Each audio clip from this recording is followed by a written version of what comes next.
오늘 말씀은 로마서 3장 1절로부터 8절까지입니다. 그런즉 유대인의 나음이 무엇이며 할례의 유익이 무엇이냐? 범사에 많으니 우선 그들이 하나님의 말씀을 맡았음이니라. 어떤 자들이 믿지 아니하면 어찌하리요? 그 믿지 아니함이 하나님의 미쁘심을 패하겠느냐? 그럴 수 없느니라. 사람이 다 거짓되되 오직 하나님은 참되시다 할지어다. 기록된 바 주께서 주의 말씀에 의롭다 함을 얻으시고 판단받으실 때에 이기려 하심이라 함과 같으니라. 그러나 우리 불의가 하나님의 의를 드러나게 하면 무슨 말을 하리요? 내가 사람의 말하는 대로 말하노니 진노를 내리시는 하나님이 불의하시냐? 결코 그렇지 아니하리라. 만일 그리하면 하나님께서 어찌 세상을 심판하시리요? 그러나 나의 거짓말로 하나님의 참되심이 더 풍성하여 그 영광이 되었다면 어찌 내가 죄인처럼 심판을 받으리요? 또는 그러면 선을 이루기 위하여 악을 행하고자 하지 않겠느냐? 어떤 이들이 이렇게 비방하여 우리가 이런 말을 한다고 하니 그들은 정죄받는 것이 마땅하니라. 아멘. 로마서 3장은 좀 내용이 어렵고 복잡해요. 다양한 주제가 한 장 속에 흐르고 있기 때문에 그렇다고 일일이 끊어서 말씀을 드릴 수가 없어서 3장을 하나로 통일을 하고 전장을 다 읽어야 되지만 관계상 8절까지만 읽어드렸는데 이 내용에서 하나의 주제만 선택을 해서 우리가 3장을 마무리하려고 합니다. 제 눈에 보여지는 3장의 주제는 크도다 구원의 비밀이요, 크도다 구원의 은혜요.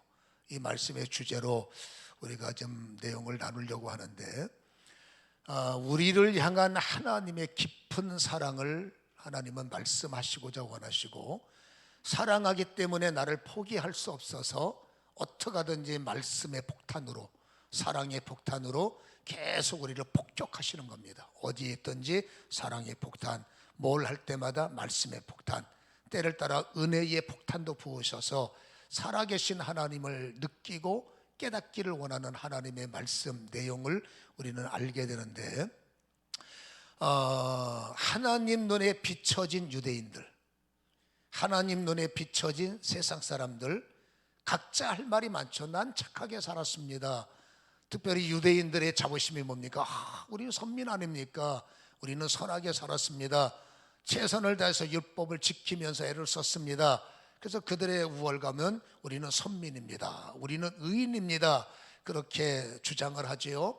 또 많은 사람 이방인 중에서 내가 하나님만 안 믿을 뿐이지 내가 얼마나 성실하게 살았느냐, 아무튼 자기의 변증은 있는 거니까 이렇게 저렇게 죄인됨을 인정하면서도 그래도 의인이고 싶은 것이, 부족함에도 의인이었으면 좋겠다라는 것이 인간의 애절함이 아니겠어요? 그 눈빛들을 바라보시는 하나님, 심판주잖아요. 어쨌든지 죄에 대해서 판결권을 가지고 계시는 그분이 우월감을 가지고 사는 유대인들에게, 또 내가 교회만 같이 이 정도면 착하지 않습니까? 라고 생각하는 그들에게 주님은 이렇게 말합니다. 그럼에도 불구하고 너희들은 다 죄인이다. 로마서 3장 10절에 기록된 바 의인은 없다, 하나도 없다. 23절에 모든 사람이 죄를 범하였으며 하나님의 영광에 이르지 못한다. 그래서 9절에 보면 그러면 어떠하냐? 우리는 나으냐? 결코 아니라 유대인이나 헬라인이나 다 죄 아래 있다고 우리가 이미 하나님은 선언하셨어요. 자, 나는 선인입니다, 인정하지만 하나님의 심판은 아니야. 그래도 너희는 죄인일 수밖에 없다. 우리는 착하게 살았습니다, 애썼지만 그래도 결론으로 너희는 죄인일 수밖에 없다. 주님은 이렇게 선언할 수밖에 없다는 거예요. 그럼에도 불구하고 유대인이라고 하는 분들, 그럼에도 불구하고 죄인 속에 교회를 다니는 성도들, 우리의 나음이 뭐냐? 우리가 다른 게 뭐냐? 그렇죠? 우리의 특혜가 뭐냐라고 묻는다면 오늘 성경 1절과 2절은 이렇게 말합니다. 유대인의 나은 점은 바로 말씀을 맡은 자다. 이게 중요한 내용이거든요. 오늘 3장 2절에 범사에 많으니, 1절에 유익이 무엇이냐라고 물었을 때 범사에 많으니 우선 그들이 읽어봅니다. 시작. 하나님의 말씀을 맡았음이니라. 아멘. 우리는 누구라고요? 하나님의 말씀을 맡은 자. 여러분, 말씀의 비밀을 아십니까? 성경 자체가 말씀이고 이 말씀에는 놀라운 비밀들이 감춰져 있는데 말씀을 맡은 자의 시작이 바로 아담이란 말이에요. 그 아담이 무너졌기 때문에 제2의 아담 예수님께서 말씀으로 오셔서 말씀 맡은 자는 이렇게 산다를 보이셨죠. 여러분, 창세기에 아담에게 말씀을 주셨어요. 너는 관리하라, 너는 다스리라. 말씀으로 이루어진 세계를 하나님은 말씀으로 아담에게 전권을 위임하셨어요. 아담은 뭡니까? 말씀을 맡은 자요, 에덴을 관리하는 자요. 무엇으로? 하나님의 정권으로. 인간은 피조체의 피조물에 불과하지만 하나님의 말씀의 위임을 받은 자이기 때문에 하나님의 권위가 부어졌죠. 그래서 여러분, 결론을 말한다면 아담은 머리예요. 보여지는 인생은 아담은 주도자예요. 에덴 동산에 어찌됐든 간에 아담은 주도자요, 모든 것을 관리하고 모든 것을 끌어서, 그렇죠, 이끌어내는 관리자가 아담이요.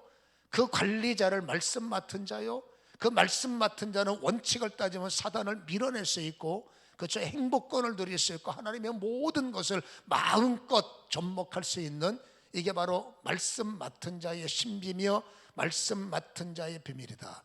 말씀 맡은 자, 인간은 이겨먹을 수 있어도 말씀을 이길 수 있는 것은 주님밖에 없어요.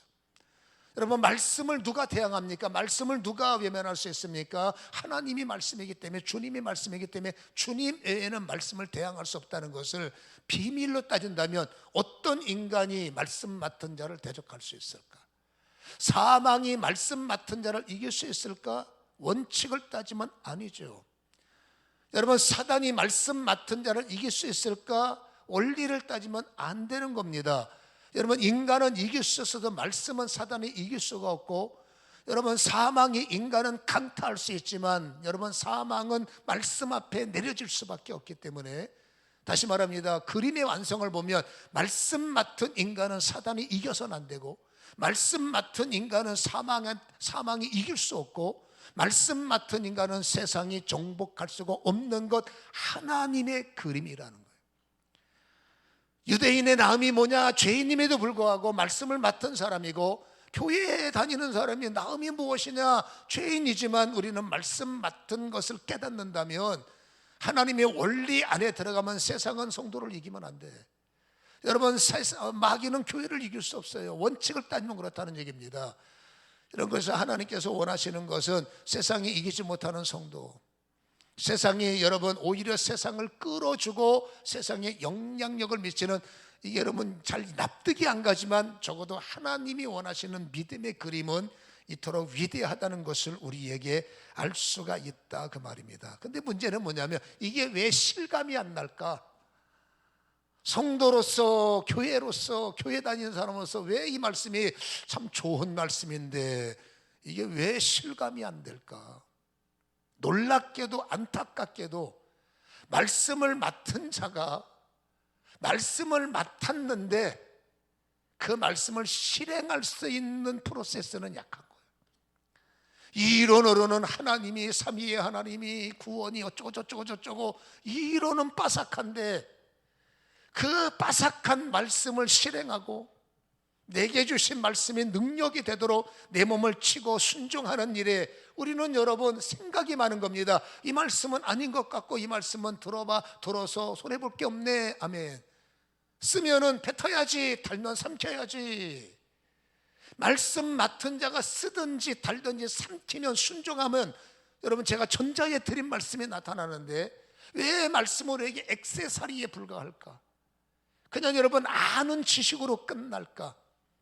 우리는 여전히 안타깝지만 여러분 말씀에 대해서 쓰면 뱉어버리고 달면 삼키려고 하는, 한마디로 반쪽짜리 말씀이다 보니 하나님의 영권, 하나님의 능력은 표현상 그림의 떡인 거예요.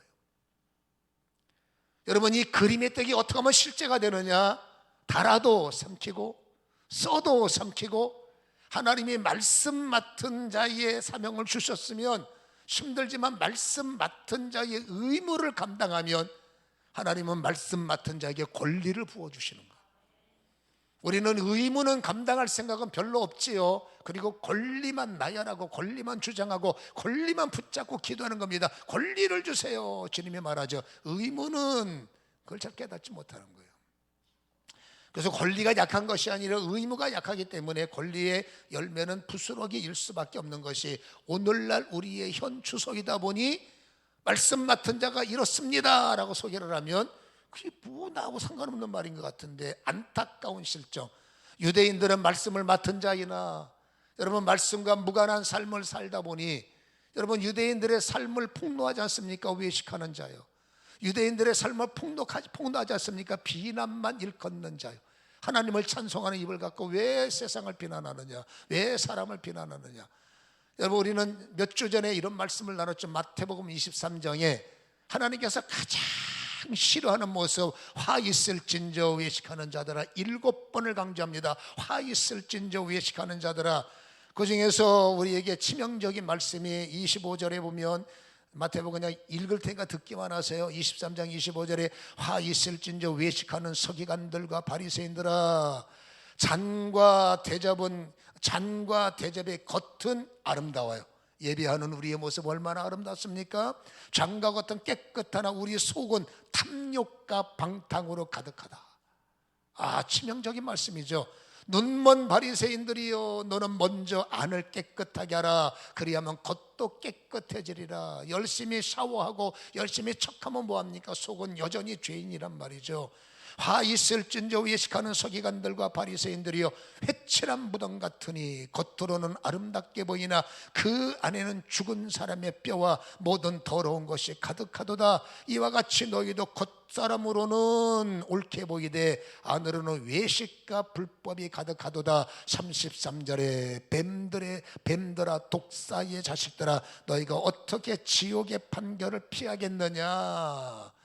읽을 때마다 가슴이 별로 편하게 하지 못하는 회칠한 무덤들, 독사의 자식아, 이게 괴로운 거죠. 틀림없는 것은 우리는 외형적으로 너무나 아름다운 모습을 가지고 있어요. 그리스도의 신부의 옷을 입고 있고 목사의 직임을 갖고 있고 그 밖에 여러분들에게 하나님이 주신 직분의 옷을 갖고 있는데, 옷에 맞는 속일까? 아름다운 옷을 입은 아름다운 마음일까? 우리는 아름다운 옷을 입었지만 쉬운 일에는 아름다운 말을 하고 요리한 것은 아름다운 생각을 하지만 여전히 우리는 여러분 외식이 있어서 화려하게 보이려고만, 실력에 비해서 화려하게 보이려고만 해놓은 것 없이, 여러분 다시 말합니다, 의무는 감당하지 않고 권리에만 관심을 갖는 이런 외식적인 모습을 주님은 슬퍼하시더라. 우리는 이해를 할 필요가 있지요.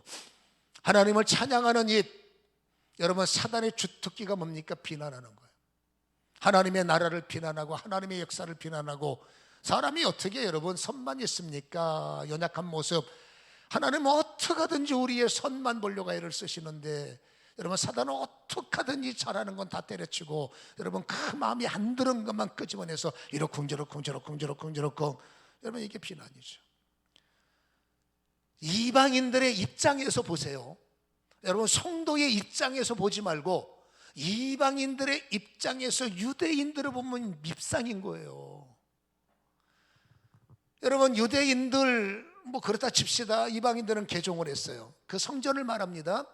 이방인들이 개종해서 교회 갔더니 오지 말라는 거예요. 요 안에는 오지 말고 이방인들 뜰에서 니네끼리 밥 먹고 니네끼리 예배드려. 이방인 뜰.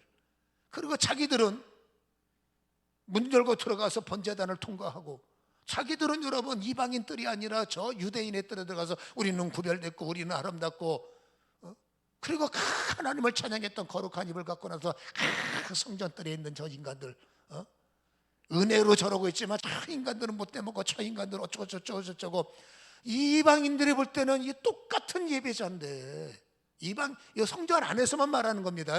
이방인들이 볼 때는 똑같은 예배인데 왜 당신들은 선인이라고 그러고 왜 우리는 여전히 악인이라고 그러냐. 나도 예배자고 나도 하나님을 사랑한다. 그래도 여러분 이들은 어쩌고 사단의 마지막 카드는 비난이에요. 여러분 사단이 아름답게 멋지게 써먹는 거, 기가 막히게 속아먹는 거 비난입니다. 우리가 여러분 막아야 할 가운데, 말씀 맡은 자가 막아야 할 가운데 말씀을 열심히 맡아도 비난에게 화살을 맞으면 말씀은 소멸되는 거예요. 말씀의 능력이 되려면 비난을 이겨야 돼. 말씀의 능력이 되려면 유대인 뜰에서 나와서 이방인들을 지나갈 때 웃어주고 그들을 축복하고 그들에게 손을 내밀고 그들에게 품어주고 그들과 하나가 되고, 그리고 세상에 나가서 하나님이 사랑하는 유대인의 개념, 타락한 개념으로 세상을 보지 말고 하나님의 시선으로, 하나님의 마음으로 그들을 볼 때 내 시선으로는 나는 구별되고 너희들은 죄인이야. 주님이 뭐라고요? 똑같은 죄인아 입 다물라 그러죠. 근데 우리는 착각을 하니까 나는 선한 사람이야 이해한다 그 말이에요. 근데 하나님이 원하는 건 착한 너희의 입술이 나를 나타내기를 원하고 착한 너희의 성품이 나를 그려내기를 원한다. 여러분, 이방인들의 입장으로 볼 때는 하나님을 잘 믿는다는 저들이, 여러분, 우리를 향해서 어떡합니까? 비난만 하고 있고, 더 적나라하게 말하면 여러분 취급을 안 하는 겁니다. 사람 취급을. 자기들은 의인이고 너희들은 죄인이기 때문에 취급을 안 하는 겁니다. 그러니까 이방인의 입장에서는 굉장히 불쾌한 거예요. 똑같이 밥 먹고 똑같이 사는데 지들이 뭐가 잘났다고 이러쿵저러쿵. 이방인의 입장에서는 그런 겁니다. 서로 연합하면 왜 그러겠어요? 여러분, 끌어안으면 왜 분열이, 그렇지 않습니까? 교회에서 독버섯처럼 영향력을 행사해서 교회를 부셔버리겠냐고. 그거 보세요. 밉상인 그들을 볼 때마다 하나님에 대한 회의감이 오는 거예요. 아니, 열심히 하나님을 믿었으면 사람이 뭔가 좀 아름다워야 되는데, 이방인의 입장입니다. 이거 열심히 믿었고 열심히 번제단에 짐승 갖다 잡아 죽이면 뭐해? 나와서는 우리한테 하는 행동 보니까 회의. 이게 교회 다닐 이유가 있나? 이게 더 예배 드릴 필요가 뭐 있나? 여러분, 세상 사람들은 잘 보세요. 교인들을 통해서 하나님을 그려내는 거예요. 세상 사람들이 하나님을 어떻게 그려요? 딱 하나입니다. 목사를 통해서 하나님을 그려내고, 옆집에 사는 사람이 교인이래, 그 교인을 통해서 하나님을 그려내고, 교회에 와서 내 옆에 앉아있는 사람을 통해서 하나님을 그리는 거예요. 여러분, 믿는 사람들이 하나님을 잘 그릴 수 있도록 도와줘야 되는데, 유대인들은 이방인들에게 하나님을 그려봐 하면 이방인들은 하나님 없어 라고 그리는 거예요. 하나님이 있으나 마나야, 아무리 봐도 하나님은 가짜야. 하나님이 볼 땐 기가 막힌 거죠. 하나님이 왜 그런 평가를 받으셔야 됩니까? 그들이 그렇게 평가한다고 하나님이 그렇게 될 이유는 없지만 왜 하나님이 그런 평가를 받으셔야 됩니까? 유대인들 때문이에요. 여러분, 교회가 왜 그런 평가를 세상 사람들이 받아야 됩니까? 우리들의 모습 때문이에요. 우리들의 모습이 이유를 볼만하고 세상에서 아름다운 그림으로 비춰지고, 아 정말 멋있네라는 그림으로 비춰졌다면, 오늘날 세상 사람들이 바라보는 교회를 향한 그림은 지금과 같지 않았으리라고 봅니다. 그들은 교회 그려하면은 난도질을 합니다. 다는 안 그러겠지만 대부분의 많은 사람들이 교인하면 난도질을 합니다. 엉터리야, 말도 안 돼. 왜 그렇습니까? 우리 그 뒤에서 저것들이 교회를 향해서, 아니에요. 그들은 보여진 대로 말하는 거예요. 그들은 그려진 대로 말하는 겁니다. 그들의 잘못은 나를 보고 판단한 죄죠. 결국 나의 엉터리 같은 신앙이 그들을 엉터리 같은 판단을 만들고 둘 다 또다시 죄인의 늪에 빠져버리는 거예요.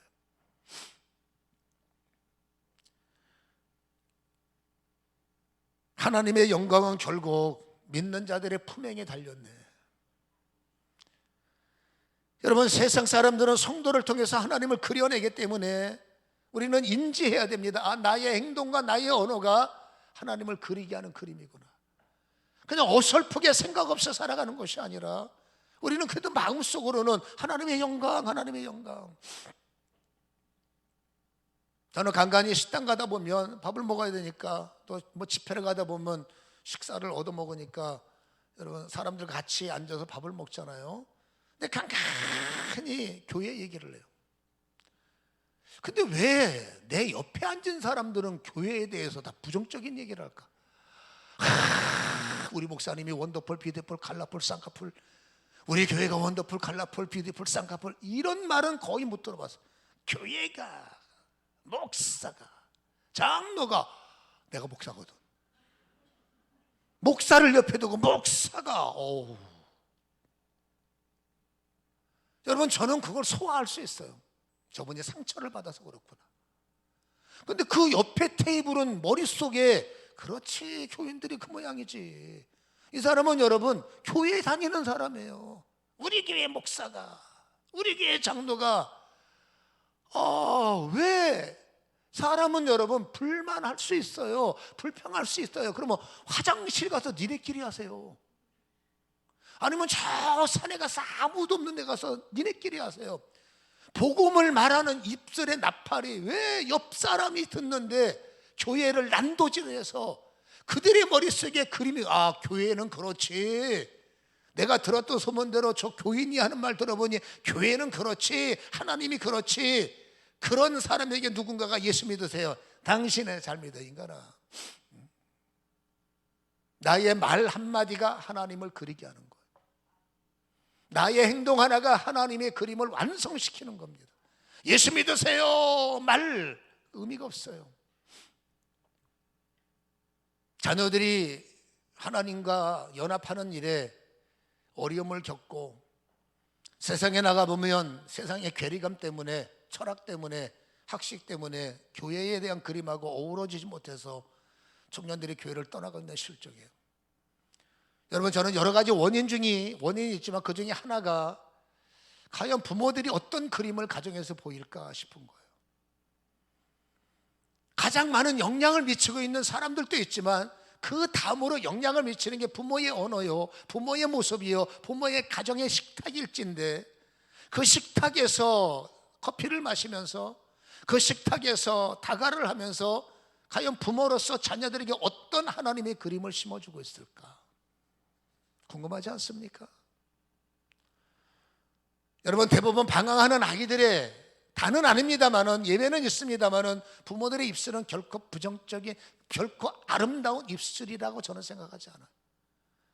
아무 생각 없이 기분 나쁘다고 김집사가 애들 듣는 데서 김집사가 어쩌고저쩌고, 애들 듣고 있는데 여러분 전화내고서나 쌈박질하고, 뭐 교회가 어쩌고저쩌고, 목사가 어쩌고저쩌고, 장로가 어쩌고저쩌고.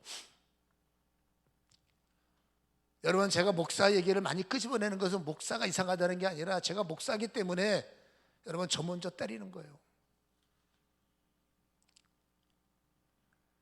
그런 말을 열심히 심어대고 하나님 앞에 주여 우리 아들 잘 되게 하시고, 우리 아들 신앙에 되게 하시고, 우리 아들, 하나님께서 인간아, 네가 내 그림을 네 자녀 머릿속에 엉망으로 그려놓고 기도한다고 그 기도가 무슨 효과가 있겠나. 자녀의 탈선은, 자녀의 어려움은 결국 부모의 징계가 되는 거예요. 중요한 겁니다. 부모는 어쩔 수 없습니다. 연합체이기 때문에. 그래서 여러분, 아닐 수도 있지만 그러나 거의 말을 하더라도 내 말 한마디가, 식탁의 언어 한마디가 아무 생각 없이 하는 언어, 이제는 제발 아무 생각 없이 말하지 마세요. 세상 돌아가는 얘기는 잘 모르겠지만 적어도 진리에 관하여, 교회에 관하여, 예수에 관하여서는 내 행동 하나와 말 한마디가 그 자녀에게, 그 이웃에게, 그 사람에게 하나님에 대한 그림이구나를 인식하셔야 돼요. 가식적 말을 하라는 게 아닙니다. 불평일 수 있습니다. 참으세요. 그리고 딴 데 가서 혼자 떠드세요. 할 수 있으면 가장 은혜 받았던 모습, 할 수 있으면 가장 좋았던 모습을, 위선이 아닙니다. 왜? 경험하지도 못한 것을 말하면 위선이지만 우리는 부정만 있는 게 아니잖아요. 음지만 있지 않잖아. 틀림없이 양지도 있잖아. 나하고 적대를 느끼는 그 인간이 음지만 있는 게 아니고 양지도 있잖아. 근데 왜 음지만 보냔 말이에요. 양지를 말하려고 애를 쓰시고 정 안 되면 옆에 양지로 이사가. 이건 여러분 중요한 말이고, 오늘 말씀을 정리하다 보니까 심각한 거예요. 이렇게 이들이 밉상짓을 하니까 그들 입에서 좋은 말이 안 나오죠. 교회가 어쩌고저쩌고, 유대인이 어쩌고저쩌고. 그래서 여러분 5절에 보면 3절에, 3장 3절에 어떤 자들이 믿지 아니하였으면 어찌하리요, 그 믿지 아니함이 하나님의 미쁘심을 패하겠느냐. 믿지 아니하는 자들까지도 우리는 여러분 이러쿵저러쿵, 그들은 교회를 향한 그림이 엉망일 수밖에 없고, 왜? 여러분 대접 못 받으니까. 그리고 그래서 5절에서 그러나 우리가 불의로 하나님의 의를 드러나게 하면 무슨 말을 하리요? 잘 보세요. 내가 사람의 말하는 대로 말하노니, 다른 사람들이 교회에 대해서 하는 말을 내가 말하노니, 다른 사람들이 교회에 대해서 했던 말을 내가 그대로 반복하노니, 그러면서 여러분 8절 하반절에 또는 그러면 선을 이루기 위하여 악을 행하고자 하느냐, 어떤 이들이 이렇게 비방하여 우리가 이런 말을 한다고 하니 그들은 정죄를 받는 거예요. 나 때문에. 우리가 좋지 못한 그림을 보여줌으로 그들이 교회를 비난할 때 안타깝지만 결국 하나님을 대적하니, 그들은 여러분 믿는 자가 밉상이 돼서 교회를 대적했는데 공교롭게도 그는 하나님을 공격하는 거예요.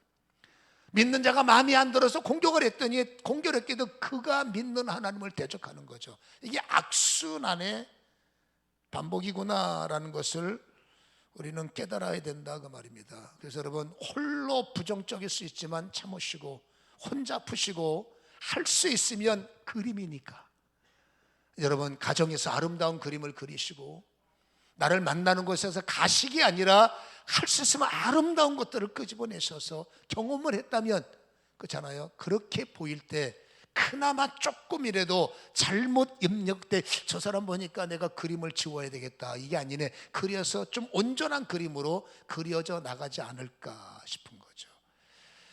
우리는 어떤 그림을 세상에 그려내고 있습니까? 나를 통해서 과연 세상 사람들이 바라보는 하나님에 대한 그림은 어떤 그림일까요? 거룩한 책임감을 가지시고 아름다운 그림을 다시 한번 그려내시기를 주님의 이름으로 간절히 소원합니다. 여러분 유대인들의 자부심이 뭘까요? 율법이에요. 유대인들 우리는 율법이 있어, 율법이 자부심이에요. 근데 참 재밌는 것은 유대인들의 자부심인 율법이 유대인들이 천국까지 못하도록 발목이 되는 것. 다시 말합니다. 유대인들에게는 율법이 자긍심이에요. 자긍심인 율법이 유대인들을 올밤해서, 여러분 이 율법 때문에 그들은 다 걸려서 천국에 들어가지 못하더라. 아이러니하지 않습니까? 오늘 읽은 성경을 보면 19절에 잘 들어보기만 하세요. 우리가 알거니와 무릇 율법이 말하는 바는 율법 아래에 있는 자들에게 말하는 것이니 이는 모든 입을 막고 온 세상으로 하나님의 심판 아래 있게 하렵니다. 20절 들어보세요. 그러므로 율법의 행위로는 그의 앞에 의롭다 하심을 얻을 육체가 없나니 율법으로는 죄를 깨달음이니라. 보세요. 율법을 그렇게 유대인들이 자랑하는 율법이 유대인들에게 천국의 문이 아니라 오히려 천국의 문을 닫게 만드는, 율법은 행위로 구원받을 수가 없다는 거예요. 그러면 율법이 문제가 있느냐? 그럴 수는 없죠. 아니 율법이 유대인들에게 천국 못 가게 한다며? 예. 그럼 율법이 문제가 있죠? 아니요. 율법에는 전혀 문제가 없습니다. 그럼 뭘까요? 율법을 지키는 유대인들에게 율법이 있는 거예요. 율법은 완전합니다. 율법은 점 하나 뺄 수가 없습니다. 여러분 율법은 정말로 온전하지만 그 율법을 짊어지고 율법을 실행하여 하는 유대인들이 그 율법을 지킬 만한 힘이 부족한 거예요. 쓴 것을 삼킬 만한 능력이 약한 거예요. 힘들지만 여러분 따라가야 할, 이후의 성령 때문에 사도행전에 그들의 무지가 다 무너졌습니다만 어쨌든 그들은 그것을 쳐낼, 그것을 순정할 그 힘이 그 당시가 없으니까 주저앉아 버리는 거예요. 그러니 율법은 이들에게 발목이 되고 율법대로 안 사니까 이들에게 오히려 정죄가 되고 이게 갈수록 태상이 되는 거죠. 여러분 지난주에 저는 몸의 할례와 마음의 할례에 대해서 여러분들에게 나누었어요.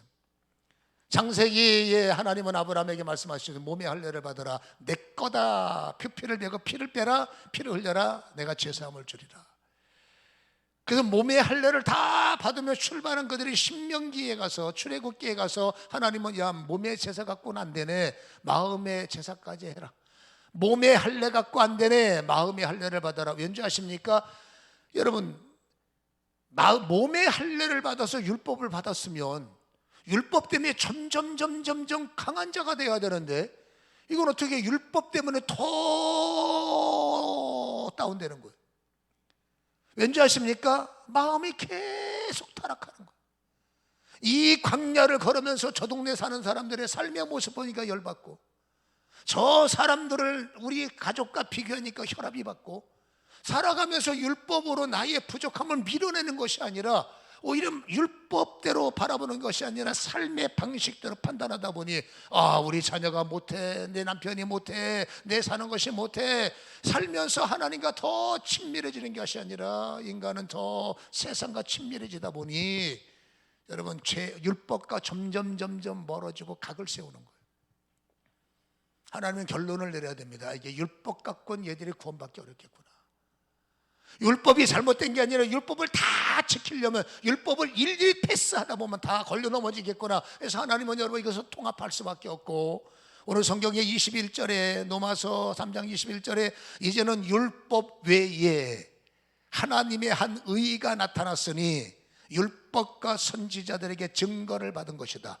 22절에 곧 예수 그리스도를 믿음으로 말미암아 모든 믿는 자에게 미치는 하나님의 의는 차별이 없다. 모든 사람이 죄를 범하였기 때문에, 영광에 미치지 못하기 때문에 이것을 돌파할 수 있는 것은 율법을 지킴으로는 안 되는구나.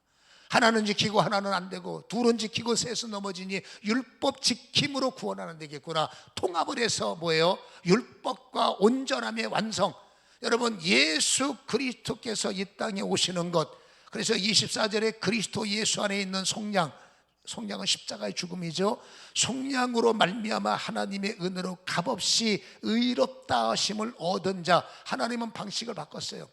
율법만 지켜서 율법으로만 천국 가야 되는데 율법을 지킬 만한 힘이 부족하니, 그러다가 내비뒀다가는 다 타락하게 생겼으니 하나님은 어쩔 수 없이 하나님의 마지막 시든카드, 에베소서의 하나님의 시든카드 예수 그리스도, 그분은 화목제물로, 아멘.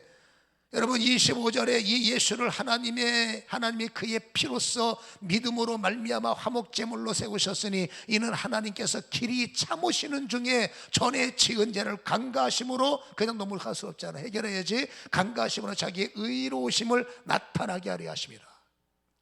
예수님을 화목제물로 이 땅에 보내셔서 십자가에 못 박아 죽게 했어요.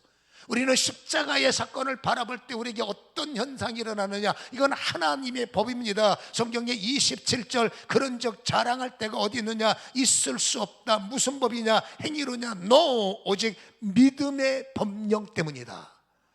자, 괴롭든 힘들든 어쨌든 법이 제정이 돼버리고 공표가 되면은요, 여러분, 법대로 가는 거예요. 힘들어도 법대로 살아야 돼. 법에 대해서 누가 판사의 판결에 대해서 누가 항변할 수 없어. 왜? 판결이 돼. 그 헌법이니까. 여러분, 하나님이 법을 하나 정했습니다. 율법 지키는 것만 갖고 안 되니 오직 예수 그리스도, 그 예수가 희생제물로 이 땅에 희생제물이 되어 화목제물이 되는 거예요. 예수님이 나를 위해서 희생하심으로 나는 하나님과 화목이 되는 거예요. 나는 말씀을 지키는 역량이 부족하지만 하나님과 예수님 덕분에 하나가 되는 거예요. 나는 여전히 말씀 때문에 넘어지는 것도 있지만 그러나 예수님의 은혜로 하나님과 화목이 되는 거예요. 부족하지만 하나님 덕분에, 부족하지만 예수님의 화목 제물의 순종 덕분에. 십자가는 피 흘림이에요. 예수의 피예요. 여러분, 십자가를 바라보고 십자가를 믿을 때 나를 위한 헌신입니다라고 믿고 고백할 때 법 하나가 작동됩니다. 법이에요, 법. 누가 뭐래도 법. 그런다고 구원받겠나? 법대로. 그런다고 되겠습니까? 법이면 되는 거예요. 하늘나라의 법. 아멘. 그 법이 작동되는 겁니다. 예수의 십자가를 믿는 순간에 여러분, 피잖아. 완벽한 할례가 몸으로 받는 할례 이상, 마음에 뿌려지는 할례의 완벽함은 오직 예수 그리스도의 이름과 십자가의 피로써 완성이 되는 거예요. 예수여 라고 부르는 순간에 몸의 할례 이상의 것과 마음의 할례의 이상이 내 안에 채워지는 거예요. 예수여 하고 십자가를 바라보는 순간에 여러분, 예수의 피는 할례의 완성이요, 예수의 피는 번제단의 완성인 거예요. 예수님이 완벽한 어린 양으로 십자가의 죽으심으로 말미암아 그분은 여러분 완벽한 번제단의 완성, 완벽한 할례의 완성. 할렐루야. 예수를 믿음으로 번제가 완성되고 예수를 믿음으로 할례가 완성되는 거예요. 여러분, 예수님은 말씀에 순종하러 오셨어. 예수님은 말씀대로 오셔서 예수의 피를 받아들일 때 내 안에 말씀이 시작되는 거예요. 내 안에 말씀이 시작되는 겁니다. 예수의 피의 능력. 예수님은 말씀에 순종했고 말씀 순종대로 죽으셔서 그 피를 받아들이면 나는 말씀이 시작되는 거예요. 그 말씀이 시작되는 순간에 나에게 주시는 하나님의 특권이 뭐냐? 말씀 맡은 자가 되는 거예요. 그게 여러분 예수의 은혜입니다. 우리는 누구예요? 말씀 맡은 자. 뭐 때문에? 예수의 피 때문에. 왜? 나는 번제가 완성됐어. 나는 할례가 완성됐어. 나에게는 말씀이 시작됐어. 피는 씻어내는 거예요. 피가 눈을 씻어, 피가 마음을 씻어, 피가 귀를 씻어. 우리가 십자가의 찬송을 부를 때 법 하나가 작동됩니다. 귀가 씻기는 거예요. 우리가 예수여 나를 도우소서 외칠 때 법 하나가 작동됩니다. 눈이 씻겨지는 거예요. 이 피로 내 눈을 씻겨지지 않으면 말씀은 어려워서 뱉을 것을 못 뱉어, 쓸 것은 내뱉어, 단 것만 삼키려고 그래. 피가 씻겨지면 단 것도 삼키고 쓴 것도 삼키고, 피가 나를 깨끗하게 하면 죄에 대해서 거부감이 생기고, 피가 나를 깨끗하면 의에 대해서 여러분 거부감이 아니라 순응하는 거예요. 예수의 피로 씻겨지면 육신의 삶에 멀어지는 거예요. 예수의 피가 나를 씻겨내면, 이거 배운 말씀의 재반복입니다. 의의 길을 가는 게 보세요. 쉬운 길. 예수 안 믿으면 죄 짓는 게 쉬워. 예수를 믿으면 죄 짓는 게 불편해. 예수를 안 믿으면 여러분 의의 길이 매우 어려워. 예수를 믿으면 그 어려운 길이 쉬워지는 거예요. 죄를 짓던 쉬워졌던 것들이 어려워지고 여러분 순종의 길이 쉬워지는 것, 예수 믿은 다음에 변합니다. 예수 믿으면 피가 생명입니다. 예수의 이름을 부르고 예수 피를 바라보면 생명이 시작되는 거예요. 건성으로 찬양하고 건성하고 예수, 이게 아니라 진실로 예수, 진실로 십자가를 의탁하면 여러분 피가 나에게 새 생명을 주기 때문에 나는 여러분 거듭남으로 말미암아 영적으로 거듭났으니 목마름이 시작되고, 영적으로 거듭났으니 배고픔이 시작되고, 영적으로 거듭났기 때문에 어떤 교제가 그리워지는 겁니다. 그 목마름은 말씀에 대한 목마름이요, 그 가란 것은 예수의 피에 대한 가람이요, 교제는 하나님과의 만남에 대한 교제인 거예요. 정말로 예수 이름으로 거듭났던 우리는 이러한 시작이 시작되게 됩니다. 여러분, 갈급해서 견딜 수가 없어야 돼. 일주일 동안 살아가는 동안에 이거 있어도 그만이고 없어도 그만이고, 당신은 정말로 거듭났을까? 왜 거듭났는데 어린아이가 출생했는데 왜 안 울어? 젖을 안 먹었는데 왜 안 울어? 걔는 뭔가 잘못된 거예요. 정상적인 아이는 밥 달라고 뗐습니다. 성장하면 지가 알아서 차려 먹습니다. 영적으로 거듭났으면 이게 필요한 거예요. 이게 필요한 거예요. 찬양이 필요하든 기도가 필요하든 예수의 이름이 필요한 거예요. 여러분들은 거듭났습니까? 진정으로 거듭난 사람, 이 말씀이 깨달아지는 사람들은 내 인생의 그림이 조금씩 남들에게 아름다운 하나님을 그릴 수 있도록, 멋진 하나님을 그릴 수 있도록 내가 말씀 때문에 달라지고, 내 인생이 말씀 때문에 수정되고, 내 인생이 말씀 때문에 새로워지는 거예요. 억지로 되는 거 아니에요. 전도폭발 외워서 되는 게 아니에요. 그것도 나중에 우리의 무기가 되겠지만 그 무기보다 더 중요한 게 뭡니까? 여러분, 내 삶이에요. 피로 씻겨진 내 삶, 말씀으로 시작되는 내 삶, 정말로 말씀이 목말라지는 삶. 여러분에게 날과 상관없이 다시 한번 중생의 위력이, 하나님의 생명이 시작된다면 여러분의 손은 나도 모르게 성경으로 갈 것이고, 여러분들은 나도 모르게 찬양이 입에서 나올 것이고, 여러분들은 나도 모르게 주님 앞에 예수여 나와 함께 하소서, 어떻게 하든지 선할만 하려고 애를 쓰고, 그냥 되는 게 아닙니다. 애를 쓰고 바른 말 하려고 애를 쓰고 축복하려고 애를 쓰는 것, 아하, 내가 새로워졌구나.